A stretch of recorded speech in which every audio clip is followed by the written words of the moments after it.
Welcome to Interior Design Diaries. Today, I have the great pleasure of speaking with my great friend and client, Annie Clougherty. She's in the real estate world, and we have so much to talk about. Have a listen.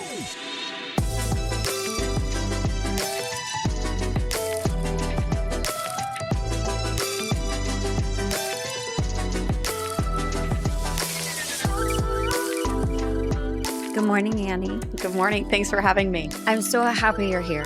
You are a dear friend. Yes. Client first. Yes. Client first. Client first. Right. Yes. And it was quick. I remember our process was boom, boom, boom. You asked all your questions, just like we are in business. Yes. What can you do? How's your process? And then we moved through your entire house. You basically said, I got you. Yes. I got Except you. I was a little crazy a few times, which I've learned. And I've even told people That's normal. don't ever because you go and look at it and it's not done yet. And so you don't, and you're like, of course not done yet. Right. What about this? What about this? What about this? What It's about not this? done yet. Yeah, right. It's the process. That's what I tell everyone. Trust the process. Yep. You have this is your house. So it's emotional. It's painstaking. So as you see things, you're like, oh, what about this? Oh, da, da, da. And then ends up being a change or moving things around. So it's fun to be in the process, but just having the trust in your designer we have, it's so much easier because you're like, oh, okay, she's got it. But there's a learning curve to that. A total learning curve. Because you have to just realize, she does have it. Yeah, she's got it. But it takes a minute. It takes a minute. That's not and I'm easy so used to being type A and being in control of everything. And so you have to be like, no, this person knows what they're doing and everything's going to. And it was. And you have to be able to, be open. Yeah. And be able to say hey, what about this? Or, hey, this hasn't been done in a couple of weeks. What's going on? Or whatever the thing is. So we can get to the relationship where it's really easy. I got it. Yeah. I'm going to hear what you're saying and it's going to get handled. Yeah. 100%. Yeah. So that's what we did. We did a whole house. Yep. We did. We found out that was in not COVID during lockdown. Oh my gosh. I think go to that. Whatever day in March lockdown was. Yeah. I got my tile order in. Yeah. No joke, that afternoon. And I was just like, oh my God, hurry. And I remember we were like, okay, are we even going? We were hiding. I know there's a bug. We were hiding all of the remodel stuff because nobody was supposed to be doing any work. And it was like, we thought it would maybe be illegal. It was shut down. Government shut down. And I'm like, no, I need a house. Can you get the people through? And I was like, I'll do whatever you want. Hiding in trucks and jumping out. Jumping over the fence. It was so great though. We did it. Yep. You got into your house and you learned that wasn't the house for you. No. Right? You had to move on. Yes, I did move on. I do miss though. Anytime I see pictures, if you post it, I'm like, God, I love that. I know. And I would say the best advice too is when your designer says, jump out of your comfort zone and do it. Mm-hmm. Those were my favorite things in the whole house. And then the ones that I was like, oh no, I don't want to take that chance. I wish I did. I wish I would have just gone a little bolder. Right. Mm-hmm. Well, and it's always the scary things too. Yeah. Because you're like, oh my gosh, you see a sample this big. Yeah. And then there it is on the whole wall. I remember you called me and you're like, it was really black and white tile on the wall. Really not sure about this. Yes. And Saks is my favorite. And then it ended up being. Oh, it's everybody's favorite. JD's favorite, right? Mm-hmm. He was like, oh, what are we doing? But there's so many moments like that. And it's an ebb and flow and the process goes how it goes. You got to wait for it to and you're kind of watching like this, like, oh God, what's going to happen next? And it's a lot of money. It's a lot of time. But it turns out not the community for you. No. Did you feel like you ended up making more money with the remodel because of the remodel? Oh, yeah. I mean, the house was on the market for, I think, over a year before we bought it because it was very 80s, 90s, hadn't been touched. Like every house that is 80s and 90s, nobody wants to buy them. We call them a tweener. It's not original 1960s. Those people want more than 1980s or redone. And so, if we wouldn't have done anything, I mean, it would have just been a nightmare. But no, we sold it off market quickly. So many people interested because of you. So fast. So thank you. Yeah, of course. Yeah. I mean, that is the whole point. I think a lot of people would need to know. Yeah. You are going to get your money out.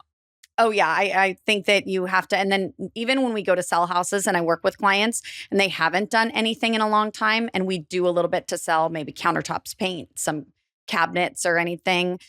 They literally say, I wish I would have done this years ago. It looks so good. So they could live and enjoy it. Live and enjoy it. That's the thing. Some people, I go to their houses, they haven't put art on the wall.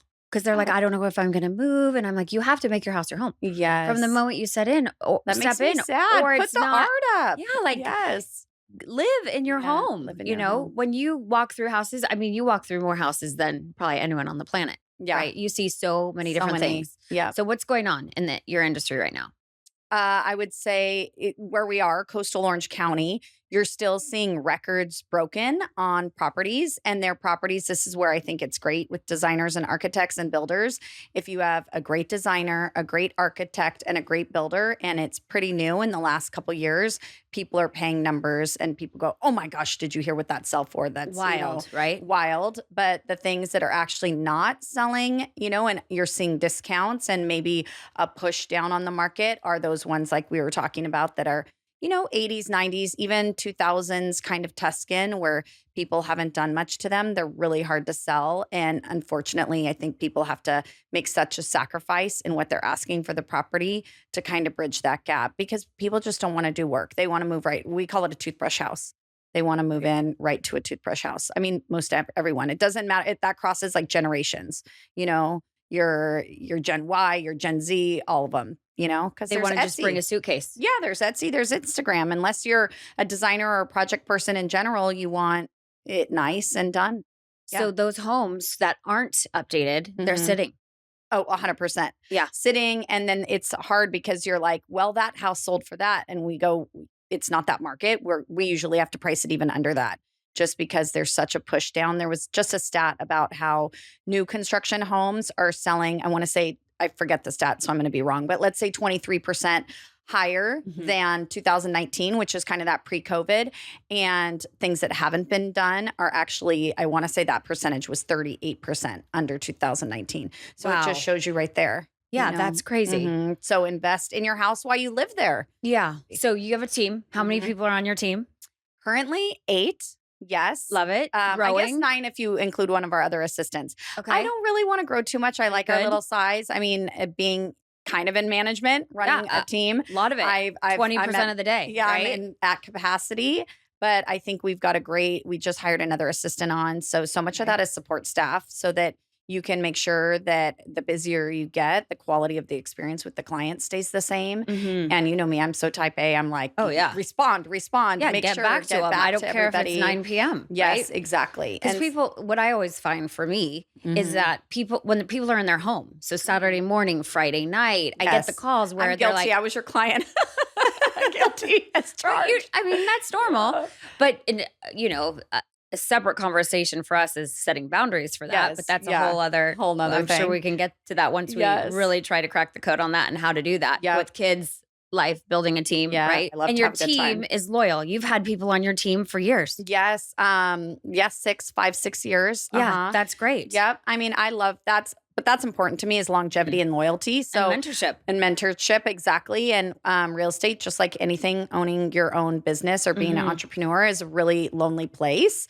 I mean, thank God for podcasts and stuff like that. But we didn't have that, let's even say 5, 6, 7 years ago, where you could go to see what other people are doing that do the same thing or even similar. I like to go in different industries. Let's say we talk a lot, right? Yeah. So go into different industries and see what people are doing to work with their own teams or how to scale. Like it's really hard to know how to scale, when to scale.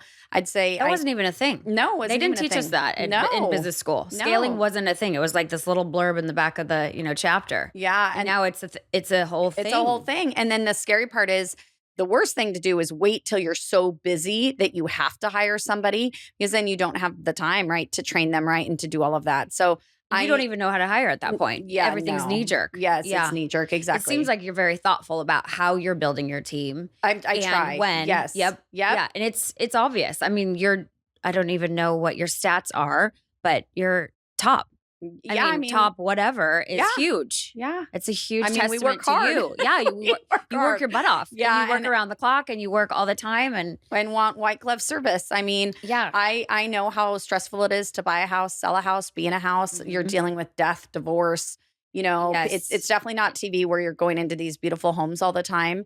Right. Definitely I try and be respectful and not do too many before and afters unless somebody has let me know. But I mean, we've had hoarding houses. We've had houses where unfortunately the family member had dementia and was living by themselves and nobody knew kind of the extent of that. So you have to really handle that with grace and come in and say, what can I do? Having those services like that we both have with people it's a lot about psychology. Yes. And then getting, the junk guys there, the donation, again, handling it because these are family heirlooms and stuff. Right. And then getting it again to look pretty so that people want to give them the most money. Okay. So anything we need to know about the market and what is next for your team, Annie Clougherty team? Well, the market, I would say, I heard a stat I was telling you recently. And I do the math all the time and I go totally where I think you should spend, unless you're buying new construction. Okay. But let's say you're not buying new construction. Maybe even your remodel was 5 to 7 years ago. I think you should save or make sure you're investing 1% of your property value per year to not get so far behind. Yes. So even if you're not doing something, I use round numbers all the time. Maybe your house is $2 million. So you should be saving $20,000 a year. Per year on that. Whether it's taking out the home equity and you're going to do a home equity line of credit and you're saving that so that maybe it's a kitchen remodel, maybe it's a bathroom remodel.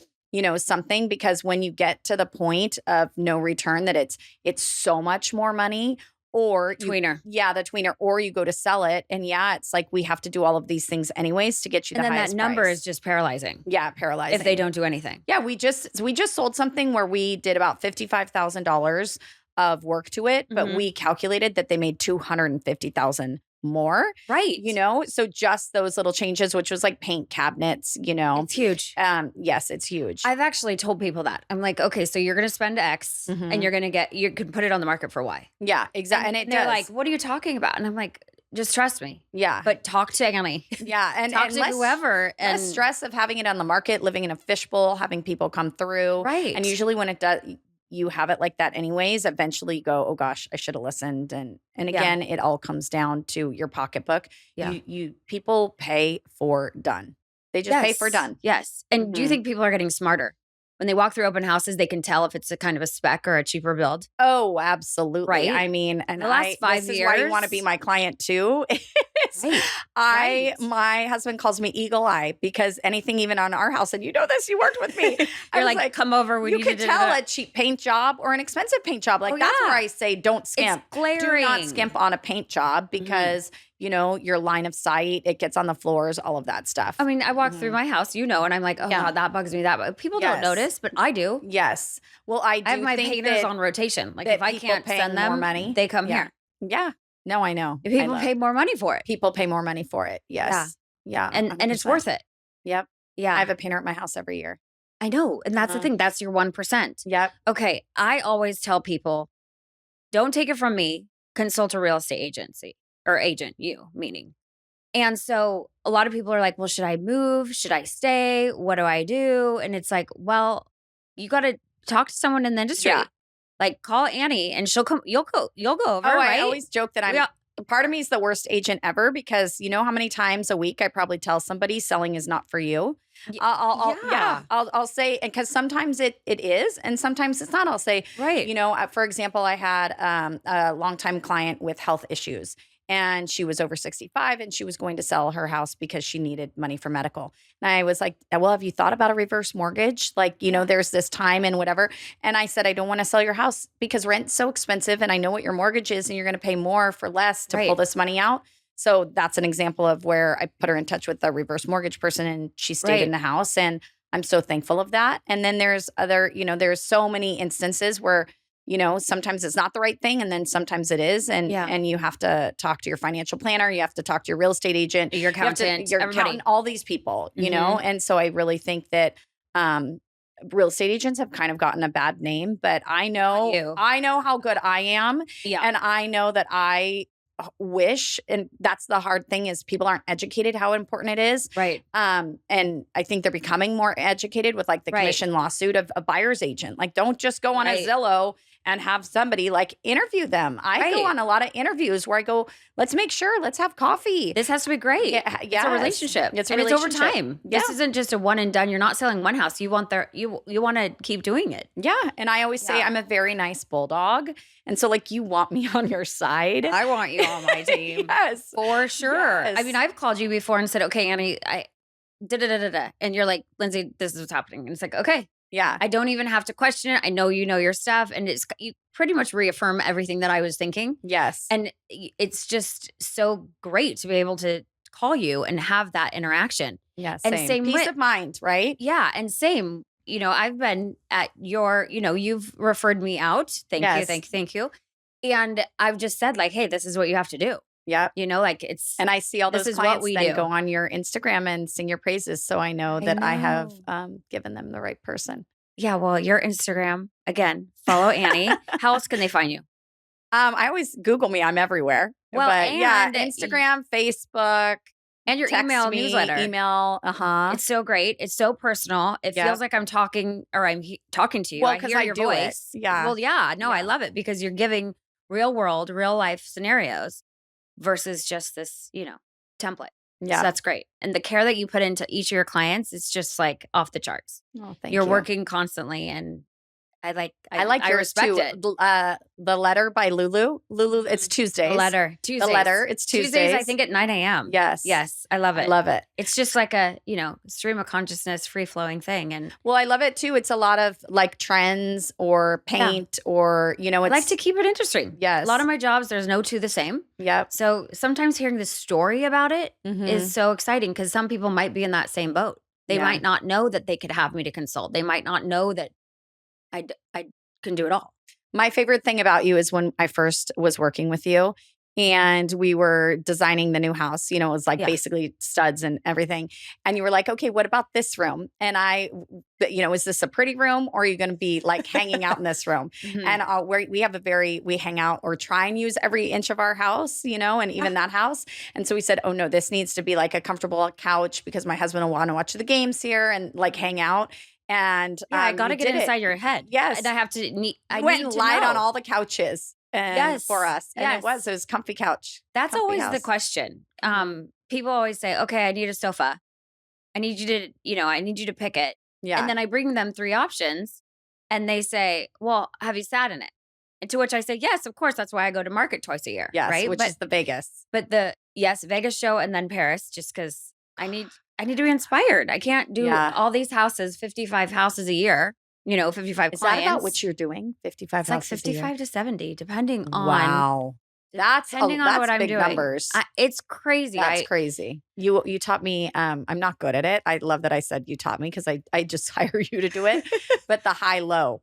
Like when you just come high low. Yeah, it's like mother jeans and an Old Navy t-shirt or a tank. I'm fine with that all day long. Or at a house, you're like, oh no, a TJ Maxx, like little pot and I just bought I shouldn't say that, but there's Italian cashmere throws there.